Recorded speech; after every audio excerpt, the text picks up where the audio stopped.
Hello guys, welcome back to my channel. This is Tausif and you are watching Grow Your English. दोस्तों आज का हमारा topic है future indefinite tense. अगर आपने प्रेजेंट और पास्ट इन दोनों टेंस को नहीं पढ़ा है तो आप हमारे चैनल की प्लेलिस्ट पे जाइए, वहाँ पे आपको सभी वीडियोस मिल जाएंगे। अगर आपने सीख लिया है तो अच्छी बात है। जब हम फ्यूचर के बारे में बात करते हैं तो वहाँ पे कई तरीके हो सकते हैं, जिसमें दो तरीके आपको जानना बहुत इम्पॉर्टेंट है, क्योंकि जब भी आप किसी नेटिव को सुनेंगे तो आप इस बात को नोटिस करेंगे कि नियर फ्यूचर की बात करने के लिए वो लोग बार बार इसका यूज़ करते हैं, जिसमें पहला है बी गोइंग टू और दूसरा प्रेजेंट कंटिन्यूअस टेंस। जी हाँ, प्रेजेंट कंटिन्यूअस टेंस का यूज़ हम नियर फ्यूचर की बात करने के लिए करते हैं।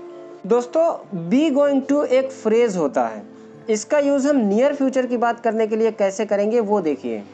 जैसे हमें बोलना है कल मैं अपने दोस्त से मिलूँगा, तो सबसे सुंदर और ऑफिशियल तरीका है कि हम बोलें I will meet my friend tomorrow, I will meet my friend tomorrow. लेकिन जब हम बी गोइंग टू फ्रेज का यूज़ करेंगे तो हम बोलेंगे I am going to meet my friend tomorrow. और जब हम प्रेजेंट कंटिन्यूअस टेंस का यूज़ करेंगे तो हम बोलेंगे I am meeting my friend tomorrow. अब देखिए, I will meet my friend tomorrow, I am going to meet my friend tomorrow, I am meeting my friend tomorrow. इन तीनों सेंटेंस का मतलब तो एक ही है, चाहे आप अपने दोस्त से मिलोगे या मिल रहे हो या मिलने वाले हो, इन तीनों सेंटेंस का लगभग मतलब एक ही है।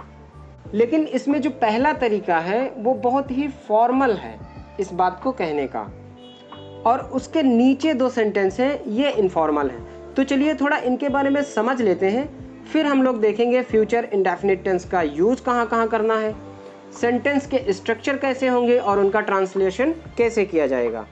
बी गोइंग टू फ्रेज का यूज़ तब हम करेंगे जब बहुत ही नियर फ्यूचर की बात हो और जो होने वाला है वो निश्चित हो, मतलब वो तुमने पहले से प्लान कर लिया है। फॉर एग्ज़ाम्पल अगर मैं बोलूँ अगले हफ्ते मैं एक नई कार खरीदूंगा, तो यहाँ पे देखिए ये फ्यूचर प्लान्ड एक्शन है। हम इसको कैसे बोलेंगे, I am going to buy a new car next week, I am going to buy a new car next week. यहाँ पे गोइंग टू का कॉन्ट्रैक्शन होता है गोना। क्या? गोना। तो ज़्यादातर आप देखोगे कि लोग ऐसे बोलते हैं I am gonna buy a new car next week, I am gonna buy a new car next week. अगला सेंटेंस देखिए, मुझे लगता है बहुत जल्द बारिश होगी। अब यहाँ पे देखिए आप नियर फ्यूचर की बात कर रहे हैं, और आप ऐसा कब बोलोगे, जब काले बादल आसपास मंडरा रहे हैं तो आप क्या बोलोगे, मुझे लगता है बहुत जल्द बारिश होगी। I think it's gonna rain soon, I think it's gonna rain soon. मेरी फेवरेट टीम कल खेलेगी, my favourite team is gonna play tomorrow. Dinner के लिए तुम क्या पकाओगी, what are you gonna cook for dinner, what are you gonna cook for dinner.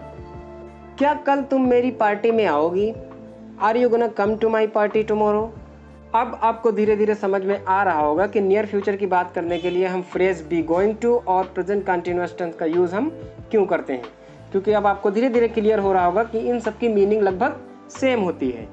चलिए आगे बढ़ते हैं और देखते हैं कि वो कौन कौन सी सिचुएशन है जहाँ हम फ्यूचर इंडेफिनिट टेंस का यूज़ करेंगे। तो उसमें सबसे पहला पॉइंट है to predict a future event. मतलब जब हम भविष्य में किसी इवेंट की बात करते हैं, या ऐसे कह लो कि जब हम उसकी भविष्यवाणी करते हैं, तब हम लोग फ्यूचर सिंपल का यूज़ करते हैं। For example Chennai super king match जीतेगी, तो इसको कैसे बोलेंगे, Chennai super king will win the match. मैंने चेन्नई सुपर किंग को CSK लिख दिया है, आगे आप समझदार तो हैं, मुझे बताने की ज़रूरत नहीं है। अच्छा, जब आप किसी बच्चे से पूछो कि बेटा बड़े होके क्या बनोगे, तो क्या कहता है, मैं डॉक्टर बनूंगा। तो वो क्या कर रहा है, वो फ्यूचर के इवेंट को प्रिडिक्ट कर रहा है। मैं डॉक्टर बनूंगा, I will become a doctor, I will become a doctor. आगे देखिए, जब हम तुरंत कोई डिसीजन लेते हैं, मतलब उसी मोमेंट पे डिसीजन लेते हैं, तब भी हम फ्यूचर सिंपल यूज़ करेंगे। जैसे आज गाड़ी मैं चलाऊंगा, आई विल ड्राइव टुडे। जब फ़ोन की घंटी बजती है तो आपने अक्सर देखा होगा बच्चे क्या बोलते हैं, मैं फ़ोन उठाऊंगा। तो वो क्या कर रहे हैं, उसी टाइम पे डिसीजन ले रहे हैं कि मैं फ़ोन उठाऊंगा। तो इसको कैसे बोलेंगे, I will answer the call, I will answer the call. जब आप कोई अपनी इच्छा जाहिर करते हैं तब भी आप फ्यूचर सिंपल का यूज़ करते हैं। जैसे आप क्या बोलते हैं, मैं तुम्हारी मदद करूँगा। यहाँ पे आप अपनी इच्छा को जाहिर कर रहे हैं। I will help you. मेरा भाई मेरे लिए एक कार खरीदेगा। My brother will buy a car for me. अब अगर आप हिंदी में देखोगे तो ऐसे सेंटेंस के अंत में गा, गे, गी आता है, लेकिन ये इम्पोर्टेंट नहीं है क्योंकि ये काम नहीं करता है हर जगह। तो चलिए आगे बढ़ते हैं और देखते हैं affirmative sentence, negative sentence and interrogative sentence के स्ट्रक्चर कैसे होंगे और इनका ट्रांसलेशन कैसे किया जाएगा। मैं आपको पहले भी बताता आया हूँ, अफर्मेटिव सेंटेंस वो होते हैं जिनमें नहीं शब्द का प्रयोग नहीं होता है और कोई सवाल भी नहीं पूछा जाता है। इसके स्ट्रक्चर में सबसे पहले सब्जेक्ट, उसके बाद विल, उसके बाद वर्ब की फर्स्ट फॉर्म और उसके बाद ऑब्जेक्टिव पार्ट रहेगा।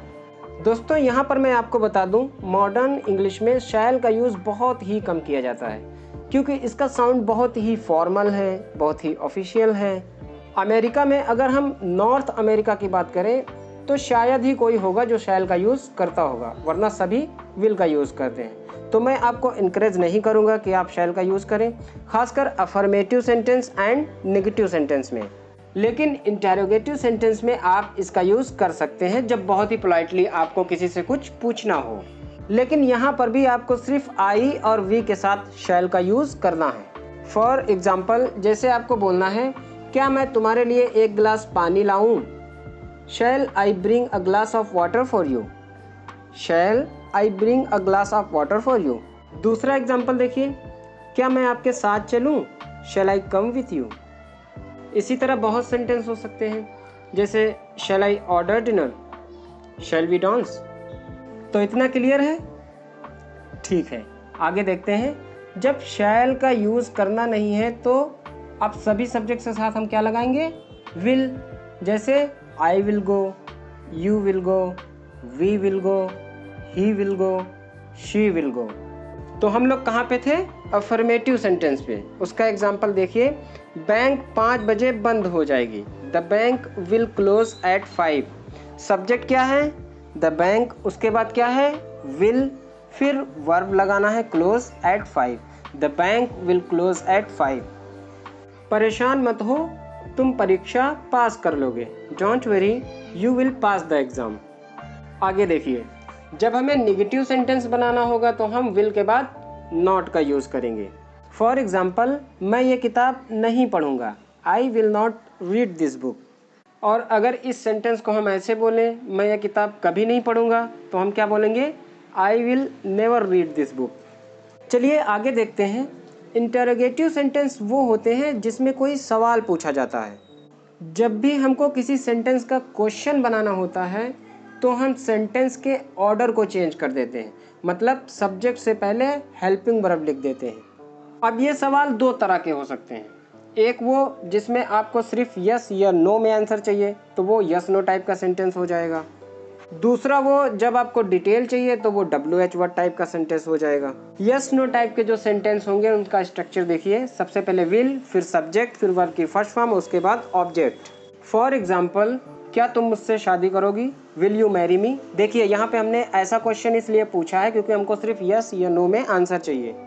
अब उसे अगर हाँ बोलना है तो वो बोलेगी यस आई विल, और अगर उसे ना बोलना है तो बोलेगी नो आई विल नॉट।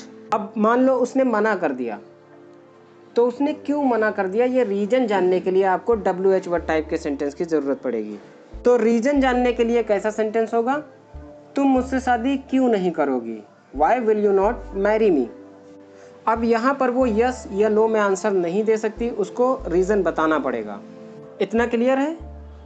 ठीक है, चलिए आगे बढ़ते हैं। अब हम बात करेंगे कॉन्ट्रैक्शन की, लेकिन कॉन्ट्रैक्शन आपको ऑफिशियल जगह पे यूज़ नहीं करना है। जब भी आप अपने बॉस के साथ बात कर रहे हो, ऑफिस में हो, मीटिंग में हो, या कोई ऑफिशियल मेल लिख रहे हो, वहाँ पे आपको कॉन्ट्रैक्शन से बचना है। और जब भी आप अपने दोस्तों के साथ होते हो तो वहाँ पे कॉन्ट्रैक्शन का इस्तेमाल बहुत ही इम्पोर्टेंट हो जाता है। चलिए कॉन्ट्रैक्शन को देख लेते हैं। आई विल का कॉन्ट्रैक्शन होगा आइल, इसी तरह यू विल का होगा यूल, वी विल का क्या होगा? वील, दे विल का क्या होगा? देल, ही विल का होगा हील, शी विल का होगा शील, और इट विल का क्या होगा? It will. तो जब हम आई और विल का कॉन्ट्रैक्शन करेंगे तो कैसे बोलेंगे? I'll be on time. I'll be on time. You'll be on time. We'll be on time. They'll be on time. He'll be on time. She'll be on time. इसी तरह will not का contraction होता है won't. won't तो इसको कैसे बोलेंगे? यहाँ पे want नहीं बोलना है, want एक अलग वर्ब है और उसका मतलब अलग होता है। क्या बोलना है? won't. won't तो इसको हम कैसे बोलेंगे? I won't be late. You won't be late. तो यहाँ पर आपने फ्यूचर इंडेफिनिट टेंस का एक ओवरव्यू लिया। अगर कुछ भी समझ नहीं आया तो इस वीडियो को दोबारा देखिए। जितनी ज़्यादा हो सके उतनी ज़्यादा प्रैक्टिस कीजिए। अगर वीडियो अच्छी लगी है तो लाइक कीजिए, शेयर कीजिए और सब्सक्राइब कीजिए हमारा चैनल, ताकि आने वाले वीडियो आपसे मिस ना हो। हम मिलेंगे आपको एक नए वीडियो के साथ। Thanks for watching.